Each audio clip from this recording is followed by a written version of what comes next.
الحمد لله وكفى وسلام على عباده الذين اصطفى أما بعد فأعوذ بالله من الشيطان الرجيم بسم الله الرحمن الرحيم فيه رجال يحبون أن يتطهروا والله يحب المطهرين وقال رسول الله صلى الله تعالى عليه وسلم الطهور شطر الإيمان صدق الله العظيم وصدق رسوله النبي الكريم ونحن على ذلك من الشاهدين গত জুমাতে আপনাদের সামনে নামাজের ফজিলত নিয়ে কিছু আলোচনা করেছিলাম।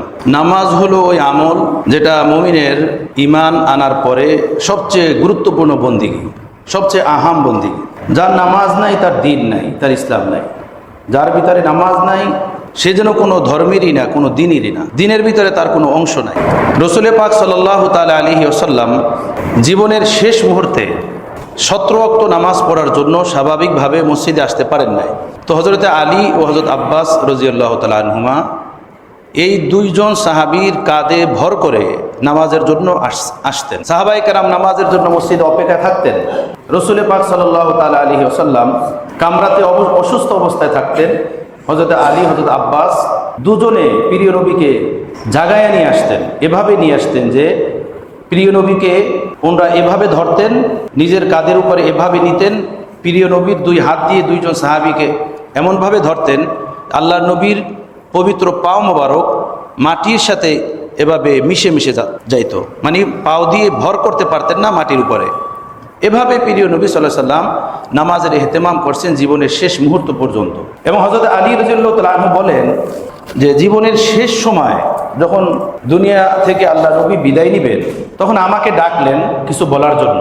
আমি আল্লাহ নবীর কাছে গেলে আল্লাহ নবীর আওয়াজ এত ধিমি ছিল, আওয়াজ এত স্লো ছিল যে আমি দূর থেকে শুনতে পারতেছিলাম না আল্লাহ নবী কি বলতেছেন। তো আমি আমার কান প্রিয় নবীর পবিত্র জবানের কাছে নিয়ে গেলাম। তখন আমি শুনতেছি আল্লাহ নবী বলতেছেন, আলী নামাজের ইহতেমামের জন্য উম্মতকে বলে দিবে, উম্মত যেন নামাজ পড়ে, উম্মত যেন নামাজের ইহতেমাম করে, উম্মত যেন নামাজের পাবন্দি করে। শেষ মুহূর্তে নামাজের কথা আল্লাহ নবী সাল্লাল্লাহু তাআলা আলাইহি ওয়াসাল্লাম বলছেন। রাসূল পাক সাল্লাল্লাহু তাআলা আলাইহি ওয়াসাল্লাম একবার মসজিদের ভিতরে মুসল্লিদের সংখ্যা কম দেখে বললেন, আমার ইচ্ছা হচ্ছে যে আমি আমার ইমামতির স্থানে অন্য কাউকে রাখবো এবং আমি ওই সকল বাড়িতে যাব যারা নামাজের জন্য মসজিদে হাজির হয় না, এবং কাউকে লাকড়ি একত্রিত করতে বলবো এবং লাকড়ি দিয়ে আগুন জ্বালিয়ে তাদের ঘর বাড়িগুলোকে আমি জ্বালিয়ে দিব। হযরত সাহাবায়ে কেরাম রিজওয়ানুল্লাহি তাআলা আলাইহিম আজমাইন বলেন যে আমাদের জমানাতে মসজিদের জামাত থেকে মুনাফিক ছাড়া কেউ পিছিয়ে থাকতো না। যাকে আমরা মসজিদের জামাতে পেতাম না, মসজিদের জামাতে আমরা যাকে দেখতাম না, আমরা এটা বুঝে নিতাম যে এই ব্যক্তি একটা মুনাফিক। মুমিন তো নামাজে কেন হাজির হবে না, মুমিন তো নামাজ কেন পড়বে না? রাসূল পাক সাল্লাল্লাহু তাআলা আলাইহি সাল্লাম বলছেন, এক হাদিসে পাকের ভিতরে এই কথা আছে, কাফের আর মুমিনের ভিতরে ব্যবধান হলো নামাজ। কোরআনে পাকের ভিতরে আল্লাহ তাআলা যে বলছেন, ইন্নাস সালাতা তানহা আনিল ফাহশাই ওয়াল মুনকার, যে মানুষকে নামাজ পাপাচার থেকে দূরে রাখে। সত্যিকার কথা হলো এই, নামাজ যার নামাজ হবে পাপের সাথে কোনো সম্পর্ক তার থাকতেই পারে না। হযরত ওসমান গনিকে রাসূল পাক সাল্লাল্লাহু আলাইহি ওয়াসাল্লাম বললেন, ওসমান, যদি কারো বাড়ির সামনে একটা পুকুর থাকে, সেই পুকুরে একটা মানুষ 24 ঘন্টার ভিতরে 5 বার গোসল করে নাহায়, তাহলে তার দেহের কোনো অংশে ধুলাবালু থাকতে পারে? হযরত ওসমান বললেন, না ইয়া রাসূলুল্লাহ। বলল, ঠিক তদ্রূপ যে মানুষ নামাজ পড়বে, 5 ওয়াক্ত নামাজের যে ইহতেমাম করবে, তার জীবনে কোনো গুনাহ থাকতে পারে না, সে গুনাহের পথে হাঁটতে পারে না, সে গুনাহ করতে পারে না। এই জমানাতে একজন মানুষ নামাজ পড়ে সুদ খায়, নামাজ পড়ে ঘুষ খায়, নামাজ পড়ে মিথ্যা বলে, নামাজ পড়ে ঘরের ভিতরে বিশাল বড় টিভি লাগানো, নামাজ পড়ে সারাদিন ফেসবুকের ভিতরে নষ্টামি দুষ্টমির ভিতরে অপকর্মের ভিতরে লিপ্ত। কিসে নামাজ? বোঝা গেল নামাজ তার নামাজ না, নামাজ তার ওঠক বৈঠক হইতেছে, শুধু দেহ নিয়ে হাজির হয়, নামাজের রূহ থাকে না, নামাজের আত্মা থাকে না। যে নামাজ আত্মাওয়ালা হয়, রূহওয়ালা হয়, হুজুরে কলবির সাথে হয়, মেয়েরাজে মুমিন হয়, সে নামাজ তো মানুষকে এই দুনিয়ার গান্দিগির সাথে মিশতে দিবে না, নামাজ তাকে অনেক ঊর্ধ্বে উঠাইয়া নিবে। নামাজ হলো মুমিনের মেয়েরাজ, আল্লাহর সাথে দিদারের সমতুল্য। একজন মানুষ জামাই বাড়িতে যাবে তো সুন্দর মতো নাহায়, গোসল করে, ভালো কাপড়টা পরে। একজন শ্বশুর বাড়িতে যাবে যে ভালো কাপড়টা পরে, সেন্ট লাগায়, ঈদের নামাজে আসবে, জুমার নামাজে আসবে, ভালো পরিষ্কার কাপড়টা পরে, আতর লাগায়, তাই না? টুপি পরে, দাড়ি মুছ আশ্রায়, তেল দেয়, এরপরে সে নামাজের ইহতিমাম করে মসজিদে আসে। তো একজন মানুষ যে ভাববে নামাজ আমার রবের সাথে হামকালামি, নামাজ আমার রবের দিদার, নামাজের দ্বারা আমার পূর্বে এলাহি নসিব হবে, আমি নামাজে যাই না, আমি মাওলার সাথে মোলাকাতের জন্য যাই, মাওলার সাথে সাক্ষাতের জন্য যাই, এই খেয়াল ও ধ্যানে যে ব্যক্তি নামাজ পড়বে তার নামাজ কেমন নামাজ হবে, তার সেজদা কেমন সেজদা হবে। আমরা পড়ি ব্যবসায়ী নামাজ, নামাজ এই জন্য পড়ি যাতে রোগ ব্যাধি ভালো হয়ে যায়, নামাজ পড়তে এই জন্য আসি যাতে ব্যবসা বাণিজ্য ভালো হয়ে যায়, নামাজ পড়তে এই জন্য আসি যাতে দোয়া দুরুদ কবুল হয়ে যায়। এভাবে অনেক নামাজই আমরা আছি। আল্লাহ আমাদের সকলকে মাফ ফরমান। নামাজ যদি নামাজ হয় তো নামাজ মুমিনের সব কিছু, নামাজ মুমিনের সবচেয়ে বড় হাতিয়ার। কিন্তু নামাজ তার নামাজ হতে হবে। এই নামাজের জন্য দরকার পবিত্রতা। কিসের দরকার? পবিত্রতা। নামাজের জন্য দরকার পাকি জিকির। কোরআনে পাকের সূরাতুত তাওবাতে আয়াত, ফিহি রিজালুন ইউহিব্বুনা আন ইয়াতাতাহহারু আল্লাহু ইউহিব্বুল মুত্তাহিরিন। রাসূল পাক সাল্লাল্লাহু আলাইহি ওয়াসাল্লাম হিজরতের সময় যখন মদিনাতে গেলেন, তো এখন যেখানে মসজিদে নববী, এই স্থানে পৌঁছার আগে মসজিদে কুবা যেখানে, সেখানে আল্লাহ নবী অবস্থান করেছে। কোন রাওয়ায়াতে 14 দিন, কোন রাওয়ায়াতে 4 দিন, কমও বেশি আছে। এই মসজিদে কুবা হলো মদিনার প্রথম মসজিদ, আল্লাহ নবীর হাতে গড়া। মক্কা থেকে হিজরত করে এসে আল্লাহ নবী এখানেই প্রথম অবস্থান করছিলেন। যারা হাজী সাহেবগণ মসজিদে কুবাতে যান, ওখানে যাওয়া হয়, নামাজ পড়া হয়, দোয়া করা হয়। এই মসজিদ আল্লাহ নবীর হাতে গড়া মসজিদ। আল্লাহ নবী ওখানে উপস্থিত ছিলেন না, আল্লাহ নবীর কাছে আয়াত নাজিল হলো, ফিহি রিজালুন ইউহিব্বুনা আন ইয়াতাতাহহারু, যে এই মসজিদের অধিবাসী কিছু পুরুষ এমন রয়েছে তারা পবিত্রতাকে বড় ভালোবাসে, তারা অনেক পাক সাফ থাকে, পবিত্র থাকে। আর হে নবী শুনুন, আপনি তাদেরকে বলুন আল্লাহু ইউহিব্বুল মুত্তাহিরিন, যারা পবিত্র মানুষ, পাক সাফ মানুষ, আল্লাহ স্বয়ং তাদেরকে ভালোবাসেন, আল্লাহ তাদেরকে মহব্বত করেন, আল্লাহ তাদেরকে নিজের রহমতের চাদরে উঠিয়ে নেন। পবিত্র মানুষ একটা হলো পবিত্রতায় জহিরি পবিত্রতা, আর একটা হলো বাতিনি পবিত্র। এই পবিত্র শুধু ময়লা আবর্জনার পবিত্রতা না, চরিত্রের পবিত্রতা, অন্তরাত্মার পবিত্রতা, বুঝ বুদ্ধির পবিত্রতা, চোখ চাহনির পবিত্রতা, অঙ্গ প্রত্যঙ্গের পবিত্রতা। এই পবিত্রতার ভিতরে সব পবিত্রতা শামিল। একটা হলো পবিত্রতা, আর একটা হলো পাক সাফ। দুই জিনিস। পাক সাফ একটা হলো পবিত্রতা, আর একটা হলো সাফ সুতরা। দুই জিনিস হইতে পারে। একটা জিনিস একদম ক্লিন, কোনো ময়লা নাই, ওর ভিতরে কোনো আবর্জনা নাই, একদম সাফ, কিন্তু তারপর এটা না পাক। কথা বুঝতেছেন? তারপর এটা না পাক। একটা চাদর একদম ক্লিন, কিন্তু ওর ভিতরে পেশাব লাগছে 2 ফোঁটা, পেশাব পড়ে গেছে, তো চাদরটা না পাক। জামা একদম পরিষ্কার, আপনি পরলেন মাত্রই, ধোয়া ইস্তারি করা, কিন্তু আপনি বাবু কোলে নিলেন, নাতি কোলে নিলেন, ও পেশাব করে দিল, তো জামা তো পুরাই পরিষ্কার, কিন্তু পেশাবের 2টা ফোঁটা লেগে গেছে, এখন কি এটা না পাক? একটা হলো পরিষ্কার, সাফাই সুতরাই, পরিষ্কার পরিচ্ছন্নতা, আর একটা হলো তহারাত ও পবিত্রতা। দুইটা ভিন্ন জিনিস। নামাজের জন্য দরকার তহারাত, পবিত্রতা। আর তুহুরু শাতরুল ঈমান, পবিত্রতা হলো ঈমানের অংশ। এবং রাসূল পাক সাল্লাল্লাহু আলাইহি সাল্লাম বলেন যে নামাজের চাবি হলো পবিত্রতা, জান্নাতের চাবি হলো নামাজ, আর নামাজের চাবি হলো পবিত্রতা। ঘরের দুয়ারে তালা ঝুলানো, এই তালা খোলার জন্য ঘরে ঢুকতে হবে, তো তালা খোলার জন্য লাগবে কি? চাবি। চাবি ছাড়া তালা খোলা যাবে না, ঘরে ঢোকা যাবে না। ঠিক নামাজের চাবি হলো পবিত্রতা। পবিত্রতা অর্জন করা ছাড়া কোনো ব্যক্তি নামাজের ভিতরে ঢুকতেই পারবে না। এখন আমরা পবিত্রতা কতটুকু জানি? শ্যাম্পু দিয়ে, সাবান দিয়ে গোসল করে চলে আসি, এই না আমাদের পবিত্রতা। পবিত্র ওই জিনিসকে বলে যে জিনিসটা নাজাসাতে গলিজা, নাজাসাতে খফিফা, এই 2টা জিনিস থেকে পাক থাকে, ওই জিনিসটাকে বলে পবিত্র। নাজাসাতে গলিজা, নাজাসাতে খফিফা থেকে যে জিনিস পাক থাকে তাকে বলে কি? পবিত্র। নাজাসাতে গলিজা তো আমরা জানি না, নাজাসাতে খফিফা আমরা জানি না, সেই সময় নাই। কিন্তু ব্যাংকের যে পেপার, লেটার, তা সব জানি, তাই না? তা সব বুঝি। অফিসের কাগজপত্র, সেগুলো সব বুঝি, ওই ভাষায় বুঝি, ওই জবানে বুঝি। ইসলামী পরিভাষা এটা আমাদের কোনো দরকার নাই, কারণ আমরা দুনিয়াতে শুধু খাওয়ার জন্য আসছি, দুনিয়াতে শুধু জিন্দেগি যাপন করার জন্য আসছি। যাদের জীবন আল্লাহমুখী থাকবে, যারা চাবে এই জীবনটাকে খোদামুখী বানাতে, তারা তো এভাবে মুর্দা জিন্দিগি যাপন করতে পারে না। তাদের জীবন থাকবে এক চাঙ্গা জিন্দিগি, ইমানের আলোতে আলোকিত জিন্দিগি। নাজাসাত দুই প্রকার, সেটা জানে না। হাজারো প্রকার ইন্টারনেটের এবং এই জগতের নেট জগতের বস্তু আছে, সেগুলোর নাম আমরা ঠিকই জানি, সেগুলো আমরা ঠিকই বুঝি, তাই না? মোবাইলের ভিতরে মোবাইলের নম্বর থাকে 11টা 12টা, সেটা আমরা নাতির নম্বর মুখস্থ, মেয়ের নম্বর মুখস্থ, বেআইন নম্বর মুখস্থ, তালুর নম্বর মুখস্থ, জামাইর নম্বর মুখস্থ, সেইটা ঠিকই আমরা জানি। কিন্তু পবিত্রতা দুই প্রকার। দুইটা জিনিস থেকে, দুইটা নাপাকি থেকে যখন একটা মানুষ পবিত্র থাকে তখন সে পবিত্র হয়, এছাড়া পবিত্র হয় না। এটা একটা হলো নাজাসাতে গালিজা, আর একটা হলো নাজাসাতে খফিফা। কিন্তু এটা হয়তো জীবনে কোনোদিন নামও শুনিনি, তাই না ভাই? এই হলো আমাদের পবিত্রতার জীবন। যখন প্রয়োজন হয় শুধু গোসল করে আসি, শুধু গোসল করাকে পবিত্রতা বলে? নাজাসাতে গলিজা বলা হয় ওই নাপাকিকে যেটা গাঢ় হয়, শক্ত হয়, বেশি হয়, যেমন মানুষের পেশাব পায়খানা, এটাকে বলে নাজাসাতে গলিজা। এখন পেশাব পায়খানা নাপাক এটা তো জানি, কিন্তু শরীয়তের দৃষ্টিতে এই নাপাকটার স্তর কোথায়, কতটুক পাক, কতটুক নাপাক, কতটুক লাগলে এটা ধুতে হবে, কতটুক লাগলে ধোয়ার দরকার নাই, সেটা আমরা কতটুকু জানি?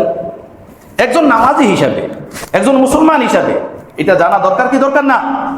ব্যবসায়ী হাজারো ঝামেলা আমি বুঝি, বংশের হাজারো কন্দন আমার মুখস্থ থাকে, কিন্তু শরীয়তের এই বিষয়, দ্বীনের এই বিষয়, ইসলামের এই বিষয় আমার জানা নাই। এতটা গাফেল আমার বন্ধুগণ। আল্লাহ আমাকে, আমাদের সকলকে মাফ করে দেন। এই দুনিয়া যদি আল্লাহ আল্লাহ রসুলের হুকুম মতো না হয়, তো শুধু গরু ছাগল যেভাবে মাঠে ময়দানে ঘাস খায় পেট ভরে, আর এটা বের করে দেয় নিজের পেট দিয়ে, এখানে যে আল্লাহ আল্লাহ রসুলের হুকুম না থাকে, আল্লাহর আনুগত্য না থাকে রসুলের তরিকায়, আল্লাহর আনুগত্য রসুলের তরিকায়, নিজের মন মতো না, নিজের খেয়াল মতো না। পবিত্রতা আল্লাহর নবী শিখিয়েছেন। আল্লাহর নবী কিভাবে ইস্তেঞ্জা করতে হবে, কিভাবে ঢিলা ব্যবহার করতে হবে, ছোট ইস্তেঞ্জায় কিভাবে, বড় ইস্তেঞ্জায় কিভাবে, সেটা ধরে ধরে সাহাবায়ে কেরামদেরকে জিজ্ঞেস করছেন। সালমান ফার্সিকে একবার এক মক্কার মুশরিক ধরে বলল, সালমান, শুনলাম তোমাদের নবী নাকি তোমাদেরকে পেশাব পায়খানাও শিখায়, কি ব্যাপার? হযরত সালমান ফার্সি বলেন, হ্যাঁ হ্যাঁ হ্যাঁ, শোনো, আদর্শ বাবা যে, আদর্শ মা যে হন, আদর্শ বাবা হন, সে তার সন্তানকে পেশাব পায়খানা, উজু, ইস্তেঞ্জা এটা শিক্ষা দেন, যে পেশাব কিভাবে করতে হবে, পায়খানা কিভাবে করতে হবে, পানি কিভাবে ব্যবহার করতে হবে। আদর্শ মা, আদর্শ বাবা শিক্ষা দেন। নবী আমাদের আদর্শ নবী। তোমরা ভাবতেছো শুধু মোটা মোটা বাঁশের মতো, বটগাছের মতো উঁচু উঁচু যেই জিনিস সেইটাই শিক্ষা দিবেন, না। নবী আমাদের নখ কিভাবে কাটতে হবে সেটা শিক্ষা দেন, মাথার চুল কিভাবে রাখতে হবে সেটা শিক্ষা দেন, আমরা ইস্তেঞ্জা কিভাবে করব সেটা শিক্ষা দেন, ঘরে কিভাবে প্রবেশ করবো সেটা শিক্ষা দেন, ওয়াশরুমে কিভাবে ঢুকতে হবে সেটাও নবী আমাদেরকে শিক্ষা দেন। সুবহানাল্লাহ। বন্দিগি করতে হবে আল্লাহ নবীর তরিকায়, নিজের খেয়াল মতো না। নিজের খেয়াল মতো করলে সেটা নিজের খেয়াল হবে, বন্দিগি হবে না। আমার ভাইয়েরা, আন্তর্জাতিক মাল যেগুলো থাকে, ব্র্যান্ডের মাল যেগুলো থাকে, কোম্পানির উপরে সিল থাকে, কি বলেন? যেগুলো ব্র্যান্ডের মাল, ভালো মাল, ওর ভিতরে কোম্পানির সিল থাকে। ওই সিল মালের মূল্যকে বাড়িয়ে দেয়, কি বলেন? যত ব্র্যান্ডের মাল হয় তার মূল্য তত বেশি, যত ভালো কোম্পানির মাল হয় তার মূল্য তত বেশি। মালের উপরে যেভাবে সিল লাগে, ওই সিল তার মূল্যকে বাড়িয়ে দেয়, দাম বাড়িয়ে দেয়।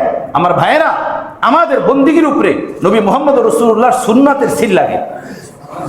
আল্লাহর কসম, প্রিয় রাসূল সাল্লাল্লাহু আলাইহি সাল্লামের সুন্নাতের সিল লাগানো ছাড়া ওই আমল যত সুন্দর হোক, যত নিবিড়ের গভীরের হোক, যত পরিপাটি হোক, এটা উপরে উঠবে না, আল্লাহর দরবারে কবুল হবে না।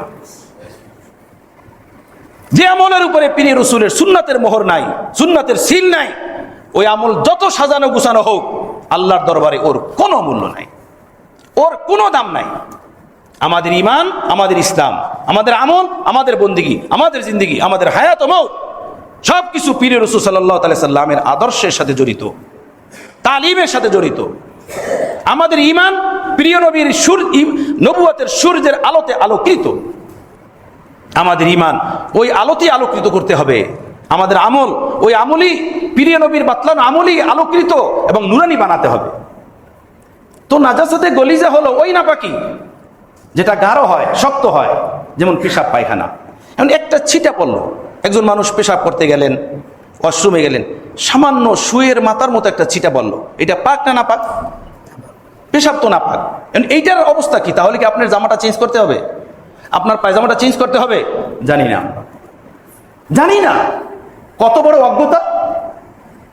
যদি এটা নাপাক হয় আর ওইটা নিয়েই নামাজ পড়ি, তোর শরীয়তের সাথে একটা খামখেয়ালি হলো।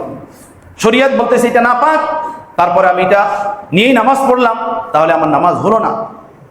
শরীয়ত বলতেছে না, এতটুকু শুয়ের মাথার মতো একটু পেশাব ছিটে আসলো জামাতে কিংবা সেলোয়ারে কিংবা দেহের কোনো অংশে, হতেই পারে উযু ইস্তেঞ্জা করতে গেলে, ওয়াশরুমে গেলে এটা হয়ে যায়। শরীয়ত বলতেছে এটা নাপাক না। এখন আপনি পেরেশান হইতেছেন, একদম রেডি হয়ে মসজিদে চলে আসছেন, উযু ইস্তেঞ্জার চাপ দিছে, মসজিদের ওয়াশরুমে আপনি গেলেন, এভাবে ছোট্ট শুয়ের মাথার মতো সামান্য একটু পেশাব ছিটে আসলো।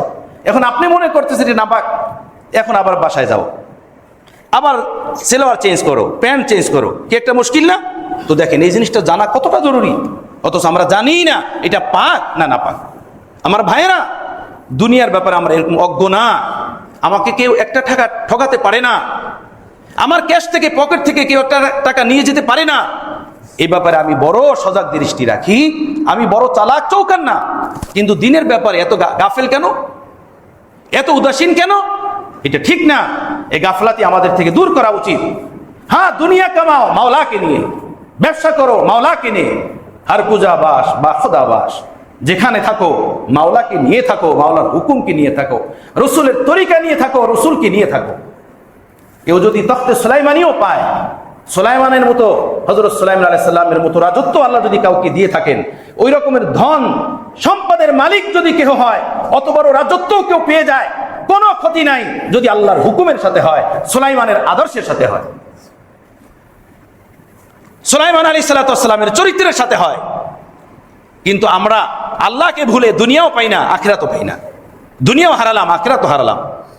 তো একটা হলো নাজাসাতে গালিজা, আর একটা হলো নাজাসাতে খফিফা। নাজাসাতে খফিফা হলো যেমন হালাল জানোয়ারের পেশাব, গরু, ছাগল, উট, বকরি, এটা হলো নাজাসাতে খফিফা। এই দুইটা জিনিস থেকে যখন একটা জিনিস পাক থাকে, নাজাসাতে গালিজা এবং নাজাসাতে খফিফা, ওই জিনিসটাকে পাক বলে, পবিত্র বলে। ওই জিনিসটা শরীয়তের দৃষ্টিতে পাক, পবিত্র। এইটা কি পরিভাষায়, ফিকহের পরিভাষায় আরেকটা বলা হয় নাজাসাতে হাকিকি, নাজাসাতে হুকমি। নাজাসাতে হাকিকি, নাজাসাতে হুকমি। নাজাসাতে গলিজা এবং খফিফাকে নাজাসাতে হাকিকি বলা হয়, আর নাজাসাতে হুকমি বলা হয় ওই অবস্থাটাকে যেটা বাহ্যিকভাবে দেখা যায় না নাপাকি, কিন্তু শরীয়তের পক্ষ থেকে হুকুম যেটা নাপাক। যেমন একজন মানুষের উযু নাই, উযু ভেঙে গেছে, কেন? তার শরীরের কোনো এক জায়গা দিয়ে একটু রক্ত বের হয়েছে, একটু পুজ বের হয়েছে, আর যেই জায়গা দিয়ে বের হয়েছে ওই জায়গা থেকে বের হয়ে আশেপাশে গড়াইয়া পড়ছে। হয় না এমন আমাদের শরীরে গোটা হয়, তাই না, দানা হয়, ওইটা আমরা খুঁটি, ওর থেকে একটু পানি বের হয়, একটু রক্ত বের হয়, পুজ বের হয়। আমরা মনে করি একদম সামান্য, আমার উযু যায়নি, আমি ওইটা নিয়েই নামাজের জন্য আসলাম। অথচ ফুকাহায়ে কেরামের মাসালা হলো, যেই জায়গাটা আপনি খুঁটলেন, ওই জায়গার যে মুখটা দিয়ে এই পানিটু রক্তটু বের হলো, ওই মুখ থেকে যদি ডানে বামে গড়াইয়া পড়ে, তাহলে আপনার উযু ভেঙে যাবে। উযু হবে না, উযু ভেঙে যাবে। এই অবস্থায় নামাজ পড়তে আসলেন, তো নামাজ হবে? নামাজের জন্য তো লাগবে তো উযু। তো ওই একটা অবস্থা হলো ওই অবস্থা যে বাহ্যিকভাবে দেখা যায় না নাপাক, কিন্তু শরীয়ত বলে এটা নাপাক, এটা অপবিত্র, এটাকে বলা হয় নাজাসাতে হুকমি। আর একটা হলো হাদাসে আসগার ও আকবার। হাদাসে আসগার, হাদাসে আকবার, কোন ব্যক্তির উপরে গোসল ফরজ হয়ে যাওয়া। যে সকল কারণে গোসল ফরজ হয়, স্বপ্ন দোষ হওয়া, হ্যাঁ, হাইজ থেকে, নেফাস থেকে, মিজ থেকে মহিলাদের পবিত্র হওয়া, এমনি ভাবে সহবাস থেকে ফারেক হওয়া, এর দ্বারা গোসল ফরজ হয়, এইটাকে বলা হয় হাদাসে আসগার। হাদাসে আসগার। আর একটা হলো হাদাসে আকবার, আর একটা হলো হাদাসে আসগার। একজন মানুষের উপরে উযু নাই, তার উযু করতে হবে। উযু ভাঙার কারণ 60টা, 60টার মধ্যে থেকে কোনো একটা জিনিস পেলে উযু থাকে না, তার উযু করতে হয়, এটাকে বলা হয় হাদাসে আসগার। আমার ভাইরা, এই পবিত্রতা সামনে রেখে যখন একজন মানুষ পবিত্র হয়, তখন হয় তার পবিত্রতা। শুধু সাফ সুতরা কাপড় পরলেই ওইটা পাক হয় না।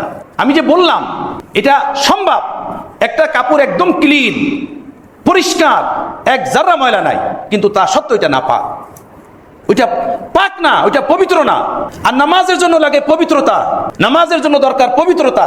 এই জন্য প্রতিটা মুমিনের জন্য নামাজের পবিত্রতার জন্য যতটুকু এলেম হাসিল করা দরকার ততটুকু এলেম হাসিল করা, অর্জন করা, শিক্ষা করা, এটা ফরজ। যেমন নামাজ ফরজ, নামাজ যেভাবে ফরজ হুকুম আমরা আদায় করতে আসছি, নামাজের জন্য লাগে পবিত্রতা।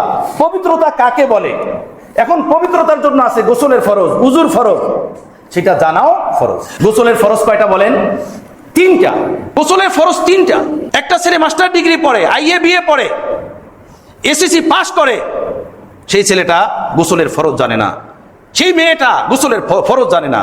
এই বাবা কিয়ামতের ময়দানে আল্লাহকে কি বলে? আমার মুরব্বীগণ, আমার মুসল্লিগণ, আমিও বাবা, আমিও 4টা সন্তানের বাবা, আপনাদের মতোই। দেখেন, শুধু দানা পানি খাওয়ায়া সন্তানকে মানুষ পালে না, মুসলমান পালে না। মুসলমান তার সন্তানকে ইমানের আলোতে নবীর আদর্শে পালে, নবীর আদর্শে পালে। যদি শুধু দুধ খাওয়াই আর পোশাক পরিচ্ছেদে পালা হয়, তো একটা কুত্তিও তার বাচ্চাগুলোকে পালে, বনের একটা সিংহী তার বাচ্চাকে পালে, বনের যে কোনো পশু পাখি তার বাচ্চাগুলোকে পালে, একটা গায়ও তার বাচ্চাকে দুধ খাওয়াইয়া পালে, একটা বকরিও তার বাচ্চাকে দুধ খাওয়ায়। কি বলেন? আবেগের তাড়নায়, মহব্বতে পড়ে যদি পালা হয়, তো আমরা মানুষ কেন, পশু পাখি জীব জন্তু তো তাদের বাচ্চা কাচ্চাকে পালে। কিন্তু মুসলমান মুমিন তার সন্তানকে পালে নবীর আদর্শের দ্বারা, নবীর আদর্শের সাথে। আমার ছেলেটা, আমার মেয়েটা স্কুল কলেজে পড়ে, তার কোনো একটা বিষয়ে কাঁচা থাকে, দুর্বলতা থাকে, তার দুর্বলতা উঠানোর জন্য আমি তার জন্য ভালো মানের ছাড় রাখি, তাকে কোচিং করাই, প্রাইভেট পড়াই, এরপরে তার দুর্বলতা উঠানোর চেষ্টা করি।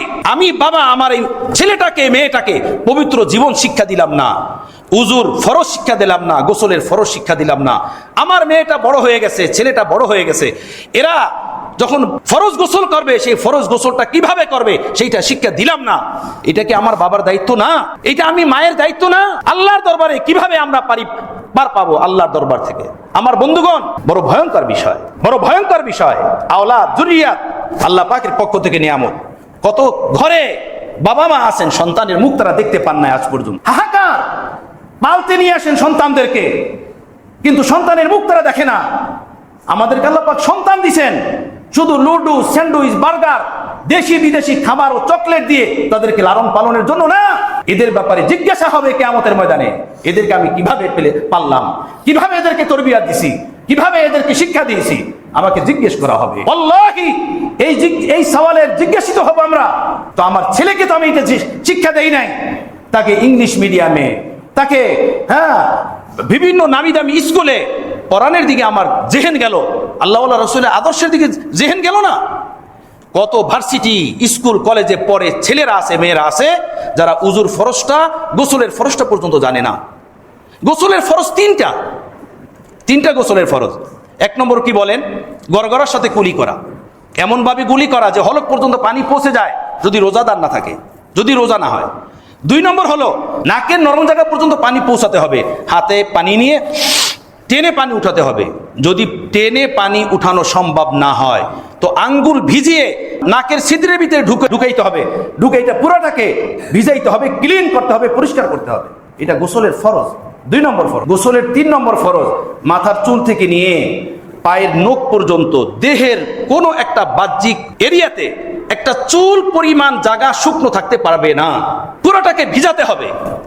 এখন দেখেন, আমরা ঝর্ণার ভিতরে দাঁড়িয়ে গোসল করি, এই যে কানের উপরের এই জায়গাটা আপনারা দেখতেছেন, আমার এই যে জায়গাটা, এখানে যদি হাত দিয়ে এভাবে পানি না ঢুকান, অনেক সময় দেখা যায় এই জায়গাটা শুকনো থাকে, এখানে পানি ঢুকে না। অথচ আপনি ঝর্ণার ভিতরে দাঁড়িয়ে আপনি গোসল করলেন, এইভাবে নাকের নরম জায়গা পর্যন্ত যদি ইচ্ছাকৃতভাবে পানি ঢুকানো না হয়, তো পানি ঢুকবে না। তো কোনো মানুষ যদি ফরজ গোসল করে এইভাবে, যে নাকের ভিতরে পানি ঢুকালো না, এই কানের উপরের অংশে পানি ঢুকালো না, নাভির ছিদ্রে পানি ঢুকালো না, রানের চিপায় পানি ঢুকালো না, মাস্তুরাতরা পবিত্র হয়, তারা নাকের ভিতরে নাকফুল পড়ে, এই নাকফুলের ছিদ্রের ভিতরে পানি ঢুকানো ফরজ, কানের ভিতরে বালা পড়ে, কানের ছিদ্রের ভিতরে পানি ঢুকানো ফরজ, এগুলোর ভিতরে পানি ঢুকাইলো না, হাতের ভিতরে অলংকার পরে, টাইট আংটি পরে, এই আংটির ভিতরে পানি ঢুকানো ফরজ, এটা করলো না, এভাবেই সাবান শ্যাম্পু দিয়ে গোসল করে আসলো, তাহলে সে পবিত্র হলো? এভাবেই দেখা যায় নামাজ পড়তেছে জিন্দিগি ভর। অথচ এটা এমন কোন ভারী জিনিস যে এতটুকু জিনিস শিক্ষা করা যায় না, এতটুকু জিনিস হাসিল করা যায় না। দিন তো আসান, দিন তো সহজ জিনিস, দিন তো আসানের, দিনকে শিখানো আল্লাহ পাক সহজ করছেন, একদম সহজ করছেন। আমার ভাইয়েরা, এই হলো গোসলের 3টা ফরজ। কিন্তু দেখা যায় আমরা এতটুকু ফরজ জিনিসের এলেম শিক্ষা করাও ফরজ। এখন আপনি বলবেন, আমি যেভাবে গোসল করি এভাবে নাকের ভিতরে পানি ঢুকে যায়, কানের ছিদ্রেও পানি পৌঁছে যায়, নাভির ভিতরে পানি পৌঁছে যায়। অনেক মানুষ এরকমের মোটা হন বা তাদের পেটের ভিতরে এভাবে ভাঁজ পড়া থাকে, যদি এগুলো উঠিয়ে ওর ভিতরে পানি ঢুকানো না হয় তো পানি ঢুকে না। রানের চিপাতে পানি ইচ্ছাকৃতভাবে যদি হাত দিয়ে পানি ঢুকানো না হয়, পানি পৌঁছে না। কথা বুঝতেছেন? এখন যদি কেউ বলে যে আমি এভাবে গোসল করছি, পানি পৌঁছে গেছে, মেনে নিলাম পানি পৌঁছে গেছে, কিন্তু এই 3টা জিনিস যে ফরজ, এই ফরজের এলেমটুকু হাসিল করাও ফরজ। এটা যে আপনি হাসিল করলেন না, সেজন্য তো আপনি গুনাহগার, সেজন্য তো আপনি পাপী থাকবেন, গুনাহগার থাকবেন। এরপরে মানুষ তাড়াহুড়ার ভিতরে থাকে, সুস্থতা অসুস্থতায় থাকে, সফরে কিংবা মুকিম থাকে, তাই না? এই অবস্থাটা যদি জানা না থাকে, তাহলে এই পবিত্রতা সে অর্জন করবে কিভাবে? এই পবিত্রতা সর্বদাই যে তার পালন হয়, সেটা সে বুঝবে কিভাবে? বোঝার দরকার নাই। আমার ভাইয়েরা, তো একটা হলো পবিত্রতা, আর একটা হলো পাক, সাফাই সুতরাই, পরিষ্কার পরিচ্ছন্নতা। পবিত্রতা ভিন্ন আর সাফাই সুতরাই ভিন্ন। আমরা যারা দুনিয়াবী মানুষ সাফ সুতরা জিনিস পরি ঠিক, কিন্তু অনেক ক্ষেত্রেই আমাদের জামা, আমাদের পায়জামা, আমাদের কাপড় চোপড় পবিত্রতার এই জিনিসগুলো না বোঝার কারণে, না জানার কারণে নাপাক থেকে যায়। আমার ভাইয়েরা, এই হলো গোসলের ফরজ, 3টা ফরজ। এটা পূর্ণাঙ্গভাবে পালন করে গোসল করতে হয়। ব্যাপকভাবে বাসাবাড়িতে ছেলেরা, মেয়েরা হাতের ভিতরে নখ পালিশ লাগায়, তাই না? এটা ব্যবহার করে। এই নখ পালিশ হাতে পায়ে যদি লাগানো থাকে, উজু হবে, গোসল হবে? কিছুই হবে না, কিছুই হবে না। এটার সাথে সে উজু করলো, গোসল করলো, সে নাপাক। ঠোঁটের ভিতরে লিপস্টিক ব্যবহার করা হয়, তাই না? এই লিপস্টিক উঠিয়ে এটা তৈলাক্ত থাকে, এটার নিচে পানি পৌঁছে না, এটার নিচে পানি যায় না। ওলামায়ে কেরাম এটাই লিখেছেন, কোন মাস্তুরাত যদি ঠোঁটের ভিতর লিপস্টিক লাগায়, উজুর আগে সম্পূর্ণ তার লিপস্টিক উঠাতে হবে, গোসলের আগে সম্পূর্ণ লিপস্টিক তার উঠাতে হবে, উঠিয়ে তাকে উজু করতে হবে, যাতে ঠোঁটের বিন্দু বিন্দুতে তার পানি পৌঁছে যায়। কথা বুঝতেছেন বন্ধুগণ? এরপরে হলো আরো ভয়ঙ্কর কথা, বহির্বিশ্বের যে সকল লিপস্টিক গুলো পাওয়া যায়, আমাদের বুজুর্গান ওলামায়ে কেরাম কিতাবে লিখেছেন, তারা বলেছেন এই ম্যাক্সিমাম জিনিসের ভিতরে নাপাকি থাকে, নাপাক জিনিস দিয়ে বানানো হয়। এই ইংরেজরা হিন্দুস্তানের মাটিতে যখন 200 বছর পর্যন্ত এরা হুকুমরানি করছে, তো এই ইংরেজ, এই খ্রিস্টানরা, ইহুদিরা ষড়যন্ত্র করে মুসলমানদেরকে শুয়ারের চর্বি মাংস খাওয়ানোর জন্য যে সকল খাদ্য মুসলমান বেশি খায়, তার ভিতরে তারা পরিকল্পিতভাবে শুয়ারের চর্বি মিলানো শুরু করছিল। জানেন, এভাবে মার্কেটে বাজারে এই ধরনের খাদ্য ভরা, এই ধরনের জিনিসপত্র ভরা, যেগুলো আমাদের বাসা বাড়িতে নিয়মিত ব্যবহার হয়। যাই হোক, এটা একটা ভিন্ন চ্যাপ্টার। তো এটা হলো গোসলের ভিতরে এই জিনিসগুলো রক্ষা করা জরুরি। এভাবে যদি গোসল না করা হয়, তাহলে গোসল হবে না, পবিত্রতা হবে না। ইস্তেঞ্জা করা হয়, এখন বাসা বাড়িতে হাইকমেট থাকে, তাই না? হাইকমেটের ভিতরে যদি ব্যক্তিগতভাবে একজন মানুষ ব্যবহার করে, তাহলে এর ভিতরে উপরে পানি পুনি পড়া থাকে, সেটা বোঝা যায় এটা নাপাক কি নাপাক না। একটা হাইকমেট আপনি নিজেই ব্যবহার করেন, ওর ভিতরে উপরে যদি কোনো পানির ছিটা পড়ে থাকে, তাহলে এটা বোঝা যাবে কিসের পানি। কিন্তু ফ্যামিলির সকলে ব্যবহার করে, অথবা এমন জায়গাতে এই হাইকমোডটা লাগানো, হোটেলে কিংবা কোনো অফিসে আদালতে বহুজনে ব্যবহার করে, ওর উপরে যে পানিগুলো থাকে, এটা কি কনফার্ম বলা যাবে যে পানিটা পাক? এটাও তো হইতে পারে পেশাব, এটাও তো হইতে পারে পেনের ভিতরে যে পানি ছিল ওই পানিটা ছিটা উঠছে, ওটার ভিতরে যদি বসা হয়, ওইটা যদি পরিষ্কার না করা হয়, তাহলে ওই পানি আমার দেহে লাগলো, ওই পানি আমার কাপড়ে লাগলো, তাই না? তো এটা খেয়াল করা হয় না। এজন্য হাইকমোটে বসে পেশাব পায়খানা করার 2টা তরিকা। একটা তরিকা হলো ওর ভিতরে পাও দিয়ে বসলো, যেভাবে পেনের ভিতরে, নিচু পেনের ভিতরে যেভাবে বসা হয় ওইভাবে পাও দিয়ে বসলো, অথবা চেয়ারের মতো যেভাবে বসায় সেভাবে বসলো। এখন এই হাইকমোটে যেভাবেই বসুক, এটার তলাতে যেহেতু পানি থাকে, অনেক সময় কিন্তু বড় ইস্তেঞ্জা করার সময় পানি ছিটা ওঠে। ওটি কি ওঠে না বলেন? পানি ছিটা ওঠে। হাইকমের থেকে ওই পানিটা যদি ছিটা ওঠে শরীরে কিংবা কাপড়ে, এটা সম্পূর্ণ নাপাক, সম্পূর্ণ পেশাব পায়খানার পানি। এটা শরীরে লাগলো কিংবা কাপড়ে লাগলো, তো শরীর নাপাক, কাপড় নাপাক। ওইটার ভিতরে আপনি পানি ব্যবহার করে চলে আসলেন, ওই পানি আপনার হাতে লাগলো, ওই পানি কাপড়ের অন্য জায়গায় লাগলো, পুরো শরীরটাই নাপাক। অথচ এর থেকে পবিত্র হবে কিভাবে? কোনো খেয়ালই করে না, কোনো ভ্রুক্ষেপই করে না, কোনো নজরই রাখে। কথা বুঝতেছেন বন্ধুগণ? এটা খেয়াল করা উচিত যে আমি হাইকমোটে বসলাম, এর থেকে আমার গায়ে, আমার কাপড়ে কোনো পানি তো ছিটা ওঠে না। পানি ছুঁইটা উঠলে সেটা ধুইতে হবে, পরিষ্কার করতে হবে, ক্লিন করতে হবে, পবিত্র করতে হবে। পবিত্র করে পরে নামাজের জন্য আসতে হবে, কাপড় চেঞ্জ করতে হবে। এখন একটা কাজ এই করা যায়, যেহেতু হাই কমিটির ভিতরে সাধারণত পানি জমা থাকে, ওখানে ইস্তেন্দায় বসার আগে ওর ভিতরে কতগুলো টিস্যু ঢেলে দিলেন। কতগুলো টিস্যু ঢেলে দিলে আর ময়লা নিচে পড়লে পানিটা উপরে ছিটে আসবে না। এটা একটা সহজ তরিকা। কথা বুঝতেছেন? হাই কমিটি যখন বসবেন উজু ইস্তেন্দার জন্য, হ্যাঁ, তখন ওর ভিতরে কয়েকটা টিস্যু ফেলে দিলেন, এরপরে আপনি ইস্তেন্দা করলেন, তাহলে ওই পানিটা ছিটার গায়ে আসবে না। কিন্তু তারপরেও যদি ছিটা গায়ে আসে, তাহলে এটা ধুইতে হবে পবিত্রতার সাথে। ধুইতে হবে কিভাবে? 3 বার ধুইতে হবে। যদি সাবান দিয়ে ধন, তো একবার ধুইলেই যথেষ্ট।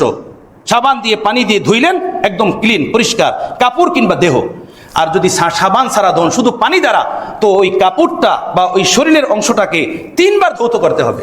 3 বার ধৌত করতে হবে, এরপরে আপনি পবিত্র হবেন। এটা হলো পবিত্রতার নিয়ম, না হয়তো পবিত্র হওয়া যাবে না। ভাইরা, এই জিনিসগুলো লক্ষ্য রাখা দরকার। রাসূল পাক সাল্লাল্লাহু আলাইহি সাল্লাম বলেন, মিফতাহুস সালাতি আত-তুহুর, নামাজের চাবি হলো পবিত্রতা। এখন কোন মানুষ যদি এই সম্পর্কে আরো বহু মাসলা আছে, মাশাআল্লাহ, আল্লাহ পাকের খাস মেহেরবানি, এখন তো মার্কেটে এত সুন্দর সুন্দর কিতাবাতি আসছে, গ্রহণযোগ্য আলেমদের ফতোয়ার কিতাব, লেখা কিতাব, এগুলো পড়লে আমি সব কিছু জানতে পারবো। একটা কিতাব আপনি আপনার ঘরে রাখেন, হযরত হাকিমুল উম্মাত মুজাদ্দিদে মিল্লাত হযরত মাওলানা শাশরাফ আলী থানভী রাহমাতুল্লাহ আলাইহির কিতাব বিহিশতি জেওয়ার। এই কিতাবটা প্রতিদিন আপনি বাসার ভিতরে 10 মিনিট 15 মিনিটের তালিম করান। এটা শুরু থেকে নিয়ে শেষ পর্যন্ত একটা মানুষ যদি পড়ে, একটা মানুষ আলেম হয়ে যা জানতে পারবে, এই কিতাবটার ভিতরে সব আছে। এখন মেয়েদেরকে পড়ানোর জন্য মহিলা মাদ্রাসায় ভর্তি করা হয়, বিভিন্ন জায়গাতে নিয়ে যাওয়া হয়। আমি আপনাদেরকে গ্যারান্টির সাথে বলি, আমাদের বুজুর্গানে দ্বীন বলেন, হযরত হাকিমুল উম্মাত এই বিহিশতি জেওয়ার কিতাবটা লিখেছেন শুধু মেয়েদের জন্য, মেয়েদের দ্বীনি শিক্ষা হাসিল করার জন্য, বাহিরে কোথায় যেতে না হয়। এই কিতাবটা যদি কোনো ঘরের মেয়েদেরকে পড়িয়ে দেওয়া হয়, দুনিয়ার আর কোনো এলেম শেখার তার দরকার নেই, দ্বীনি জিন্দেগি যাপন করার জন্য। এই কিতাবের ভিতরে এত জ্ঞান ভান্ডার ঢুকানো, একজন বড় থেকে বড় আলেমের ভিতরে ওই জ্ঞান ভান্ডার নাই। উর্দু ভাষায় সবচেয়ে প্রথম ফতোয়ার কিতাব হলো, দ্বীনি ফিকহের কিতাব হলো এই বিহিশতি জেওয়ার কিতাবটা। এর ভিতরে আকীদা আছে, নামাজ আছে, পবিত্রতা আছে, গোসল আছে, উজু আছে, রোজা আছে, হজ আছে, যাকাত আছে। এইভাবে জীবনের জন্ম থেকে নিয়ে মরণ পর্যন্ত যতগুলো বিষয় আছে, সব বিষয়গুলো এই কিতাবের ভিতরে আছে। কিন্তু কিতাব আলমারিতে রাখার জন্য না, কিতাব থেকে ফায়দা হাসিল করার জন্য, কিতাব থেকে নেওয়ার জন্য। এটা পড়েন, নিজের ঘরে তালিম রাখেন, নিজেও জানতে পারবেন, আপনার ঘরের বাচ্চারাও জানতে পারবে। সারাদিন কাম কাজ করে রাত্রেবেলাতে যখন বাসায় আসেন, তখন বাচ্চাদেরকে একটু সময় দেন। ফেসবুক বন্ধ করেন, ইউটিউব বন্ধ করেন, ইন্টারনেটকে লাথি মারেন। আমি মনে করি এই দুনিয়ার বাদশাহাতের চেয়ে বেশি দামি আমার একটা সন্তান, আমার একটা ছেলে কিংবা মেয়ে। কিন্তু বহু বাবা মা ইন্টারনেট, প্রপার্টি, ঘর বাড়ি, টাকা পয়সা কামানোর জন্য ছেলেদেরকে তরবিয়ত দেয় না, ছেলেদের পিছনে নিজেরা আগ্রহ আবেগের সাথে সময় দেয় না। শুধু ব্যবসা, শুধু দোকানদারি, শুধু প্রপার্টি, শুধু টাকা পয়সা কামানো। আয় আল্লাহ, একটা সন্তানের চেয়েও দামি সন্তান পালায় কাজের বুয়ার দ্বারা, কাজের মহিলার দ্বারা। কথা বুঝতেছেন? আর নিজেরা মার্কেটে, দোকানে, এখানে সেখানে। আল্লাহু আকবার। এই হলো জীবন।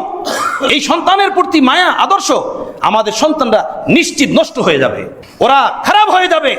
যা আজকে হচ্ছে সমাজের ঘরে যে জিনিসটা দেখা যাচ্ছে, বাবা মা সন্তানের পিছনে সময় ব্যয় করে না।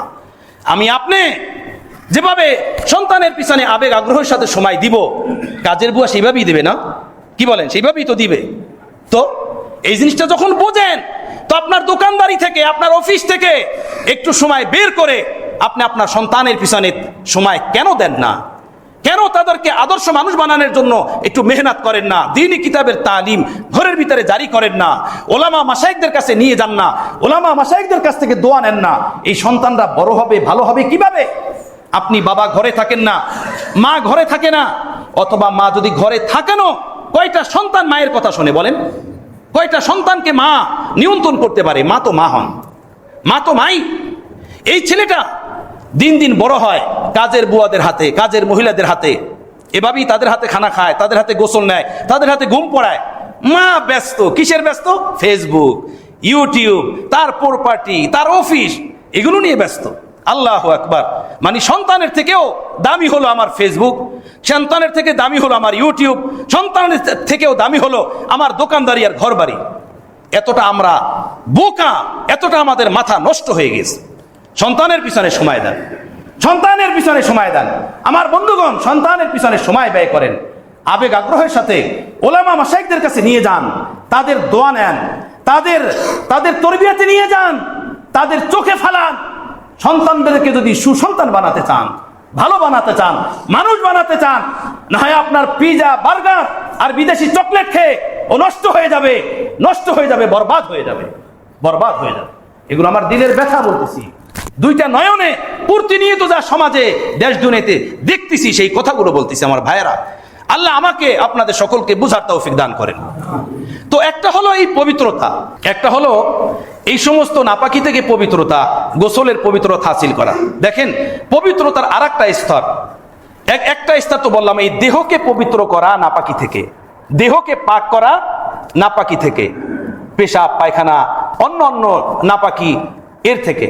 রাসূল পাক সাল্লাল্লাহু তাআলা আলাইহি সাল্লাম সাহাবায়ে কেরামদের সাথে মদিনার কোন রাস্তা দিয়ে যাচ্ছিলেন, হেঁটে হেঁটে যাচ্ছিলেন, হঠাৎ দাঁড়িয়ে গেলেন দুইটা কবরের সামনে। আল্লাহ নবী সাল্লাল্লাহু আলাইহি সাল্লাম দুটির দিকে তাকিয়ে বললেন, এই কবর দুইটা কার? সাহাবায়ে কেরাম বললেন, ইয়া রাসূলুল্লাহ, এ তো আমাদের সাথী, আপনার সাহাবী, তাদের কবর। আল্লাহ নবী বললেন, এই দুটোটা কবরে আযাব হইতেছে। আল্লাহু আকবার, এই দুটোটা কবরে আযাব হইতেছে। এরপরে সাথে সাথে আল্লাহ নবী বললেন, এই দুইটা কবরে যে আযাব হইতেছে, আমার সাথী, আমার সাহাবী, মুসলমান, দুইজনের দুইটা গুনাহের অভ্যাস ছিল। এই গুনাহের অভ্যাসের কারণে তাদের কবরে আযাব হচ্ছে। একজনের অভ্যাস ছিল এই যে সে উট বকরি পালতো, এইটার পেশাব পায়খানার ছিটা থেকে যেভাবে শরীয়তের দৃষ্টিতে বাঁচা দরকার ছিল সেইভাবে সে বাঁচতো না, পবিত্র থাকতো না। উট বকরি পালার কারণে পেশাবের ছিটা মিটা গায়ে লেগে থাকতো, ওগুলো নিয়ে জীবনযাপন করতো, ওগুলো নিয়ে নামাজ রোজা করতো। এই এক কারণে তার কবরে আযাব হইতেছে। আর একজনের কবরে আযাব হইতেছে এই জন্য যে সে একজনের দোষ আরেকজনের কাছে গিয়ে বেড়াইতো, একজনের অন্যায় আরেকজনের কাছে গিয়ে বলতো। এই দুইজনের কবরে দুই কারণে আযাব হইতেছে। আমার ভাই সাহাবী রাসূল, সমস্ত সাহাবী আদেল ও ইনসাফ ও ন্যায়পরায়ণ। রাসূল পাক সাল্লাল্লাহু তাআলা আলাইহি সাল্লাম বলেন, আসহাবী কান নুজুম বিআইহিম ইক্তাদাইতুম ইহতাদাইতুম। আমার প্রতিটা সাহাবী আকাশের নক্ষত্রের ন্যায়। আকাশের নক্ষত্র যেভাবে আলো দেয়, আমার সাহাবীরা উম্মতকে হেদায়েতের আলো দেখাবে। তোমাদের মধ্য থেকে যে কেউ আমার যে কোনো সাহাবীর অনুসরণ করবে, সিধা সে জান্নাতে চলে যাবে, হেদায়েতের রাস্তা পেয়ে যাবে। সেই সাহাবীর কবরে আযাব হইতেছে কেন? পেশাবের ছিটা থেকে না বাঁচার কারণে। কথা বুঝতেছেন বন্ধুগণ? তো আমি খামখেয়ালির সাথে যদি এই পবিত্রতা করি আর এর থেকে পবিত্রতা যেভাবে হাসিল করা দরকার সেভাবে হাসিল না হয়, তো আমার না নামাজ হবে, আমার না দ্বীনি জিন্দেগি হবে, না আমি পবিত্র হব, আজীবনই আমি অপবিত্র থেকে যাব, আর এভাবেই আমি কবরে যাব। তো আমার কবর কি জান্নাত হবে না জাহান্নাম হবে? আল্লাহ আমাদেরকে বোঝার তৌফিক দান করেন। আর একটা পবিত্রতা হলো পোশাকের পবিত্রতা। পোশাকের পবিত্রতা, পোশাককে পাক রাখা, দেহকে পাক রাখা। আর একটা পবিত্রতা হলো খানা খাদ্যের পবিত্রতা। কিসের পবিত্রতা? খানা খাদ্যের পবিত্র। এটা বহুতই ভয়ঙ্কর। কোরআনে পাকের ভিতরে আল্লাহ বলেন, কুলু মিনাত তাইয়্যিবাতি ওয়া আমালু সালিহা, পবিত্র খানা খাও এবং নেক কাজ করো। এই আয়াতের ব্যাখ্যায় মুফাসসিরিনে কেরাম আজব কথা বলছেন। আল্লাহ বলতেছেন কুলু মিনাত তাইয়্যিবাত ওয়া আমালু সালিহা, পবিত্র খানা খাও এবং নেক কাজ করো। এর মানে হচ্ছে যে নেক আমলের সাথে পবিত্র খাদ্যের ওতপ্রোতভাবে জড়িত। অর্থাৎ যে ব্যক্তি পবিত্র খানা খাবে না সে নেক কাজ করতে পারবে না, নেক কাজ থেকে সে বঞ্চিত হয়ে যাবে, মাহরুম হয়ে যাবে। পবিত্র খানা, পাক খানা, পবিত্র খানা। পাক খানা, পবিত্র খানার অর্থ কি? এক নম্বর অর্থ হলো হালাল ভাবে কামানো, কামাইতে হালাল হয়। কত মানুষ এমন আছে এই সমাজ যারা বিভিন্ন কোম্পানি সরকারি চাকরি থেকে রিটায়ার্ড হয়, রিটায়ারমেন্টের টাকাগুলো ব্যাংকে রেখে দেয়, ওখান থেকে পাওয়া ইন্টারেস্ট দিয়ে জিন্দেগি ভর চলতে থাকে। ব্যাংকের ইন্টারেস্ট যে জায়েজ, আজ পর্যন্ত কোন আলেমের মুখে আপনারা শুনছেন? এই যে আপনারা শত শত মুসলিয়ানে কেরাম এখানে আছেন, একজন মানুষ হাত উঠাইয়া বলেন যে দেশের উমুক গ্রহণযোগ্য একজন মুফতি, যে দেশের ওলামাদের নিকটে গ্রহণযোগ্য, উনি বলেছেন ব্যাংকের ইন্টারেস্ট এটা পাক, পারলে বলেন। কেউ বলতে পারবে না এটা। কিন্তু বহু মানুষ এমন আছি আমরা, এই ব্যাংকের ইন্টারেস্ট উঠিয়ে পকেটে রাখি, সেই টাকা মসজিদের দান বাক্সে দেই, সেই টাকা ওয়াজের প্যান্ডেলে দেই, সেই টাকা গরিবকে দেই, সেই টাকা দিয়ে বাজার করি। আমার ভাইরা, প্রথমত আমার ইনকাম সোর্স হালাল হতে হবে। ইনকাম সোর্স চুরি না হয়, ওজনে কম দেওয়া না হয়, মানুষকে ঠগাইয়া কামানো না হয়, মালিককে ঠগাইয়া কামানো না হয়, ওয়ারিশ ঠগানো না হয়। কারো ইনকাম সোর্সের ভিতরে যদি একটা টাকা হারাম থাকে, তার নিজের তার পরিবারের বরবাদির জন্য এক টাকাই যথেষ্ট। হালালুহা হিসাবুন ওয়া হারামুহা ওয়াবালুন।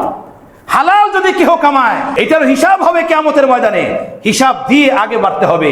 কেহ যদি হালাল কামায়, মালিককে ঠগাইছে, মালিককে মারছে, ওজনে কম দিছে, 2 নম্বর মাল বিক্রি করছে, চুরির মাল বিক্রি করছে, কথা বুঝতেছেন? এভাবে কত হারাম ইনকাম সোর্সের রাস্তায় সমাজে আছে, যেগুলো আমি বলতেও পারবো না। যারা এই সমাজ দেশ দুনিয়ার সাথে জড়িত তারা বলতে পারবেন ভালো মতো। ইনকাম সোর্স হালাল হয়, হালাল হয়, ইনকাম সোর্স হালাল হয়, এটা খেয়াল রাখতে হবে। 2 নম্বর, এই হালাল ইনকাম সোর্স দিয়ে যেই জিনিসটা আপনি কিনবেন সেই জিনিসটাও হালাল হতে হবে। শুধু এইটা না, আমি তো ব্যবসা করে কামাইছি, আমি তো চাকরির বেতন দিয়ে কামাইতেছি। কেউ যদি চাকরির বেতন দিয়ে মদ কামায়, মদ কিনে, তাই না? কেউ যদি তার হালাল কুকুরের গোস্ত কেনে, তো কি হবে? এটা কি হালাল নাকি? তো আমি যে জিনিসটা কিনবো সেটাও বৈধ হইতে হবে, শরীয়তের দৃষ্টিতে জায়েজ হতে হবে। আমি আমার হালাল ইনকাম দিয়ে চুরির মাল বিক্রি করলাম কেন? চুরির মাল কিনলাম কেন? কমে পেয়েছি। একটা মাল 1 লাখ টাকা, কিন্তু চুরি হওয়ার কারণে 50,000 টাকা বিক্রি হয়ে যাচ্ছে, বাস আমি ওইটা কিনলাম। এটা তো আমার জন্য জায়েজ নাই, হারাম। হালাল মাল দিয়ে হারাম মাল কিনলাম, আমার হালাল ইনকাম দিয়ে হারাম উপার্জন আমি অর্জন করলাম। কথা বুঝতেছেন বন্ধুগণ? এজন্য মাল শুধু হালাল তা না, আমি যেই জিনিসটা ক্রয় করি, যেই জিনিসটা কিনি, বাচ্চাদের জন্য নিয়ে আসি, সেটাও হালাল কিনা, সেটাও সুন্দর কিনা, সেটা দেখতে হবে। এখন বাজারে খানা খাদ্যে ভরে গেছে বাজার। কিয়ামতের নিশানি আল্লাহ নবী বলছেন একটা, যতগুলো নিশানি তার মধ্যে একটা যে পূর্বে কিয়ামতের পূর্বে মানুষ বাজারের খাবারের উপরে নির্ভরশীল হয়ে যাবে, বাজারের খাবার খাবে, ঘরের পাক বন্ধ হয়ে যাবে। বহু ফ্যামিলি এখন শহর বন্দরে এমন তৈরি হয়েছে, তাদের ঘরে সর্বোচ্চ 1 বেলা পাক হয়, বাকি 2 বেলা খানা তারা বাহিরে খায়। আর এমনও ফ্যামিলি আছে 3 বেলার খানাই তাদের বাহির থেকে আসে। আমার ভাইরা, আপনি আপনার হালাল ইনকাম দিয়ে খেলেন, মুরগি কিনে আনলেন বাহিরে, গরুর গোস্ত কিনে আনলেন, এই মুরগি এই গরু কিভাবে জব হয়েছে এটা দেখার কোনো দরকার নাই, এটা ভ্রুক্ষেপ করার কোনো প্রয়োজন নাই। এই বাজারে এমনও দোকান আছে যে মুরগির দোকানদার কিন্তু মালিক হিন্দু, মুরগি বেচে হিন্দু ছেলে, ও জব দিয়ে দিতেছে। এই হিন্দু ছেলে মুরগি বিক্রি করতেছে, ও কি বলে জব করবে? বিসমিল্লাহ আল্লাহু আকবার বলে। তো ওর দোকান থেকে আমি মুরগি কিনে আনলাম, এটা খাওয়া তো আমার জন্য বৈধ হবে, কি বলেন? বৈধ হবে তো না? তো এভাবে বার্গার, পিজা, এই জিনিসগুলোর ভিতরে যে চিকেন ব্যবহার করা হয়, যে গোস্তগুলো ব্যবহার করা হয়, কোথায় ব্যবহার হয়েছে, কিভাবে? আপনারা কি অন্ধ? আপনারা দেখেন না? পেপার পত্রিকায় নিউজ পড়েন না? মরা জিনিস, মরা গরুর গোস্ত, মরা মুরগির গোস্ত, এগুলো হোটেলে বিভিন্ন জায়গাতে বিক্রি হয়, এগুলো প্রশাসন ধরে, পেপার পত্রিকায় লেখা হয়, এগুলো দেখেন না? এভাবে শুধু আল্লাহ ভরসা করে খেলেই হবে? একজন মুমিন তো এভাবে খেতে পারে না, তার খেয়ালের দিকে, খানার দিকে লক্ষ্য থাকা দরকার। আসহাবে কাহাফের ওই 7 ব্যক্তি কিংবা 5 ব্যক্তি যারা নিজেদের ঈমান বাঁচানোর জন্য ওই জমানার কাফের বাদশার হাত থেকে পলায়ন করে সেই জর্ডানের পাহাড়ের গুহায় গিয়ে আশ্রয় নিয়েছিলেন। ওনরা 309 বছর পর্যন্ত ঘুমাইছিলেন পাহাড়ের গুহায়। ওনরা বাদশার হাত থেকে জীবন বাঁচানোর জন্য দৌড়িয়ে পাহাড়ের গুহায় গিয়ে ঘুমায়া পড়ছেন। ওখানে বসছেন, পাহাড়ের গুহায় ঢুকে গেছেন, ঢোকার পরে ওনরা ঘুমিয়ে গেছেন। এক ঘুমে 309 বছর পার হয়ে গেছে। সুবহানাল্লাহ। 309 বছর পরে ওনরা জাগ্রত হয়েছেন ঘুম থেকে। জাগ্রত হয়ে একে অপরকে বলতেছে, ভাই আমরা কতক্ষণ ঘুমাইলাম রে? তো একজন বলতেছে হয়তো ওই সকালে ঘুমাইছি, বিকাল হয়েছে। আর একজন বলতেছে না, হয়তো দুপুরের সময় ঘুমাইছি, এখন আসর হয়েছে। কথা বুঝতেছেন?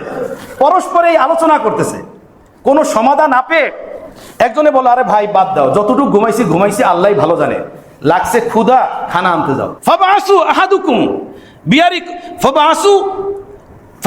আহাদুকুম বিয়ারিকিকুম হাযিহি ইলাল মাদিনাতি ফালইয়ানজুর আইয়ুহা আযকা তুআমা। সুবহানাল্লাহ। তোমাদের মধ্য থেকে একজনকে পাঠাও, অর্থ দিয়ে, টাকা দিয়ে পাঠাও, এই বাজারে যা, কিন্তু শোনো, বাজারে গিয়ে যে কোনো খানা যেন কিনে না আনে। ফালইয়ানজুর আইয়ুহা আযকা তুআমান, বাজারে গিয়ে দেখবে সবচেয়ে পবিত্র খানা কোনটা। সুবহানাল্লাহ। 309 বছর পর্যন্ত ঘুমিয়েছিল, সেখান থেকে জাগ্রত হয়ে খানার জন্য লোক পাঠাচ্ছে, বলতেছে সে বাজারে গিয়ে যেন পিজা আর বার্গার কিনে নিয়ে না আসে। সেই জন্য দেখে বাজারে যত খাবার পাওয়া যায় এর ভিতরে সবচেয়ে পবিত্র কোন খানাটা, আজকা, সবচেয়ে ভালো পবিত্র সেই খানা যেন নিয়ে আসে। ব্র্যান্ডের কথা বলে নাই, ফেমাস খাবারের কথা বলে নাই। আপনারা তো পুরান ঢাকার মানুষ, আমার ভাইয়েরা, আমার ঈমান ফেমাস খাবারের থেকে লক্ষ কোটি দামি।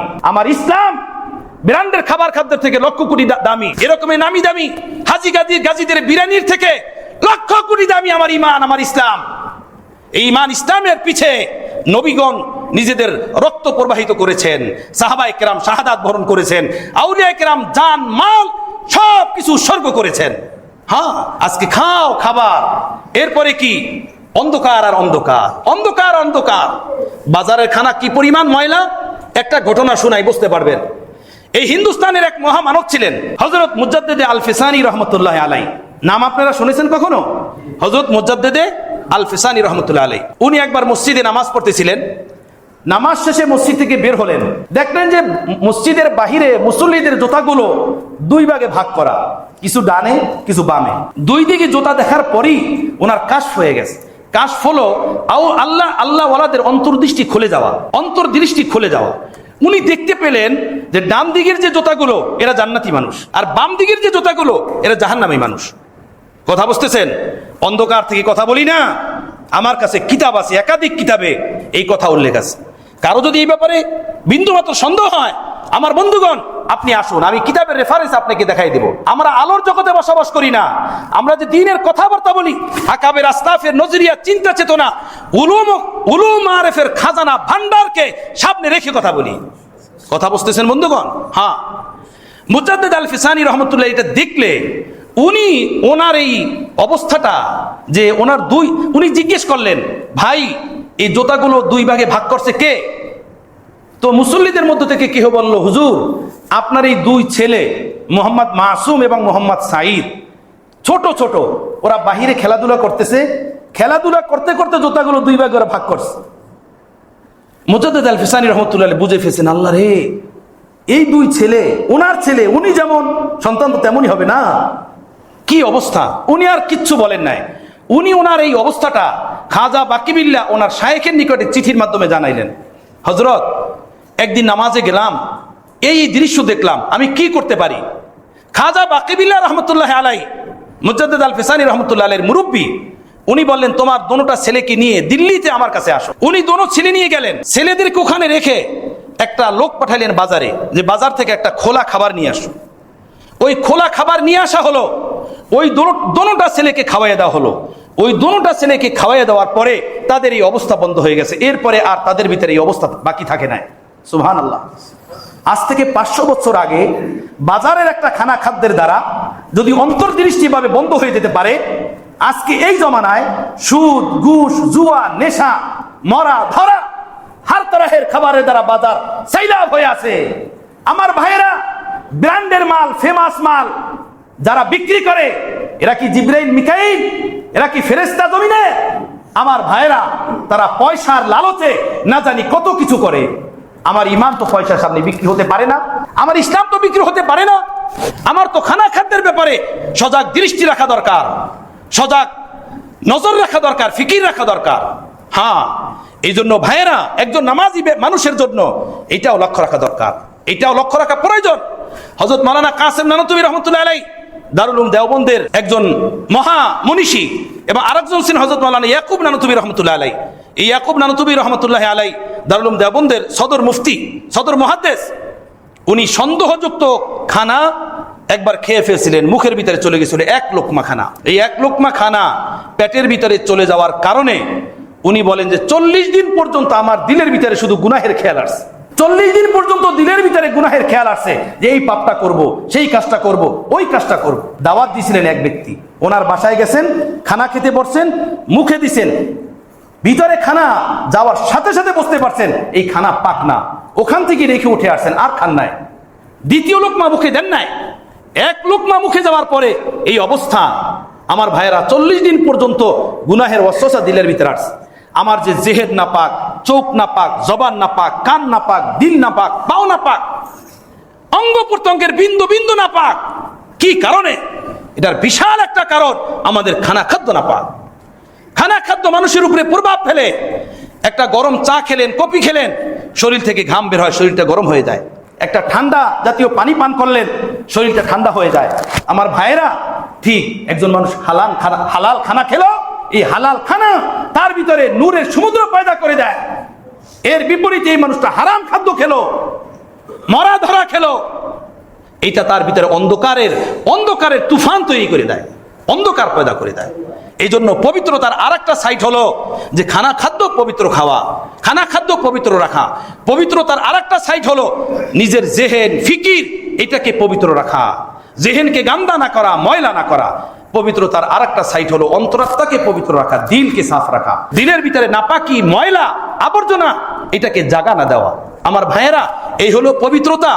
এই পবিত্রতার সাথে যখন কোনো মানুষ আসে নামাজে দাঁড়ায় কাতারে, বলে আল্লাহু আকবার, আল্লাহর কসম বলা যেতে পারে আকাবের রাস্তা বুজুর্গানে দিনের ইলমের ভান্ডারকে সামনে রেখে এই মানুষ দাঁড়ায় জমিনে কিন্তু থাকে 7 আসমানের উপরে। এই পবিত্রতার সাথে যখন আসে, ভাইরা, আল্লাহ আমাকে আপনাকে আমাদের সকলকে এই পবিত্র জিন্দেগি দান করেন। কয়দিনের এই জীবন, দুনিয়াকে অনেক বড় করে দেখতে নাই, অনেক স্বপ্ন দেখতে নাই। আল্লাহ ওয়ালাদের কাছে যাই, আমরা আল্লাহর নেক বান্দাদের কাছে যাই, দুনিয়ার হাকিকত আমাদের চোখের সামনে খুলে যাবে। আমরা দুনিয়া নিয়ে বড় ভাবি, বড় স্বপ্ন দেখি, আল্লাহর কসম দুনিয়া একটা চোখের পলকের ন্যায়, এর থেকেও তুচ্ছ, এর থেকে নিচু। আল্লাহকে ভুলে রসুলের তরিকা ছেড়ে এর জন্য এই বিশাল স্বপ্ন দেখা আমাদের জন্য বোকামি। আমাদের পরকাল তাহলে তাবাহ হয়ে যাবে, বরবাদ হয়ে যাবে। আল্লাহ আমাকে আপনাকে এই সকল প্রকারের পবিত্রতা নসিব করে। দেহের পবিত্রতা, পোশাকের পবিত্রতা, তাই না, খানা খাদ্যের পবিত্রতা, অঙ্গ প্রত্যঙ্গের পবিত্রতা, মাথার ব্রেনের ফিকিরের পবিত্রতা, অন্তরাত্মার চিন্তা চেতনার পবিত্রতা, এই সকল পবিত্রতা হাসিল করে আল্লাহর দুয়ারে এসে নামাজ পড়ার তৌফিক নসিব করে দেন। ওয়া আখিরু দাওয়ানা আনিল হামদুলিল্লাহি রাব্বিল আলামিন।